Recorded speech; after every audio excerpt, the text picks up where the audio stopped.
BPBD Provinsi Bali bersama BPBD Kabupaten dan Kota TNI maupun Polri perangkat daerah terkait serta unsur lawan melakukan evakuasi di berbagai titik yang ada di Bali yang menyebabkan banjir. Lantas bagaimana penanganan di sana? Langsung kita bahas. Dari luar studio sudah gabung dengan Kepala UPTD Pengadilan Bencana Daerah BPBD Provinsi Bali, Bapak Iwayan Suryawan. Selamat sore, Pak Wayan. Apa kabar Anda?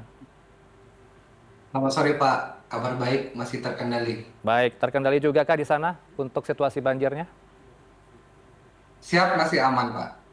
Oke, bagaimana kemudian penanganan yang terjadi sejauh ini, upaya apa yang dilakukan, Pak Wayan? Baik, terima kasih. Pertama kami sampaikan dulu bahwa sampai update informasi sampai dengan hari ini di tanggal 25 Februari 2026 Hmm. itu kami setidaknya sudah mencatat sebanyak 142 titik kejadian yang terakumulasi sejak 3 hari dari sejak tanggal 21 Mhm. eh, dari sejak kejadian tanggal 21, 22, 22, dan 23 yang paling banyak itu adalah terjadi di tanggal 24 kemarin. Nah, dari 142 titik ini bisa kami sampaikan bahwa 60 titik itu adalah genangan banjir dan 58 titik itu pohon tumbang. Selebihnya sebanyak 24 titik itu ada kejadian angin kencang, tanah longsor dan juga senderan jebol. Kemudian saat ini situasi sebagian besar genangan itu sudah mulai surut dan rata-rata semuanya sudah tertangani. Hanya saja memang betul di lapangan itu masih ada beberapa titik yang masih terendam. Di antaranya ada beberapa sekolah di Denpasar dan juga tetap tempat-tempat lainnya. Itu sebanyak 12 titik masih dalam kami proses penanganan. Kemudian di Badung itu masih sebanyak 6 titik yang memang sedang dalam penanganan tim di lapangan. Namun perlu kami sampaikan bahwa dalam kondisi saat ini tidak ada tercatat korban jiwa, korban luka maupun korban yang hilang. Kemudian dari semua kejadian banjir, dampak dari cuaca ekstrim ini tidak berpengaruh secara signifikan terhadap sektor perekonomian maupun pariwisata di Bali. Artinya eh, akses umum masyarakat, akses publik, terutama akses menuju dan keluar dari bandara sampai ke akses dan keluar menuju destinasi-destinasi wisata masih aman terkendali. Oke. Genangan-genangan air yang terjadi di Bali itu secara umum dapat kami sampaikan bahwa itu bersifat hanya sementara, artinya dalam waktu tertentu berangsur-angsur menjadi surut. Hmm. Dan sebagian besar titik lokasi dari genangan air itu ada di lokasi padat penduduk dan lokasi pemukiman warga.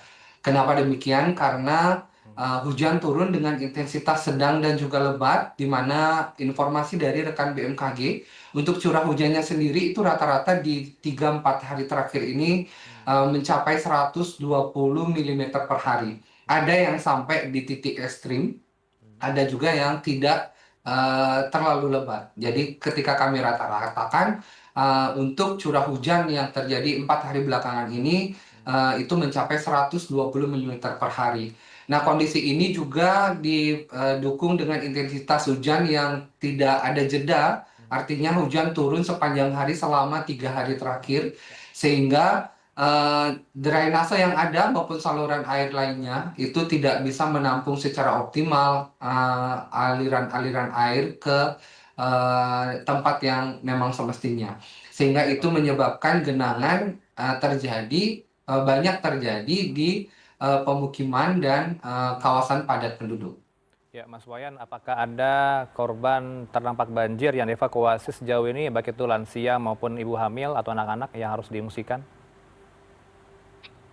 Baik, secara keseluruhan dari agregasi usia, Hmm. segala usia itu ada yang kami lakukan evakuasi, tetapi Oke. evakuasi yang kami lakukan itu hanya bersifat sementara. Hmm. Artinya tidak ada warga yang memang benar-benar dievakuasi secara menetap. Oke. Dalam jangka waktu sekian lama itu Mhm. warga yang kami evakuasi sementara Ya, itu sudah kembali ke tempat tinggal mereka masing-masing. Karena baik. tujuan evakuasi sementara itu hanya Mhm. memitigasi agar dampak yang terjadi itu tidak meluas atau kami menghindari dampak yang lebih signifikan lagi. Baik, terakhir singkat saja Pak Wayan, apakah ada bentuk mitigasi berikutnya akan dikerjakan, mengingat cuaca ekstrim masih melanda di Pulau Bali?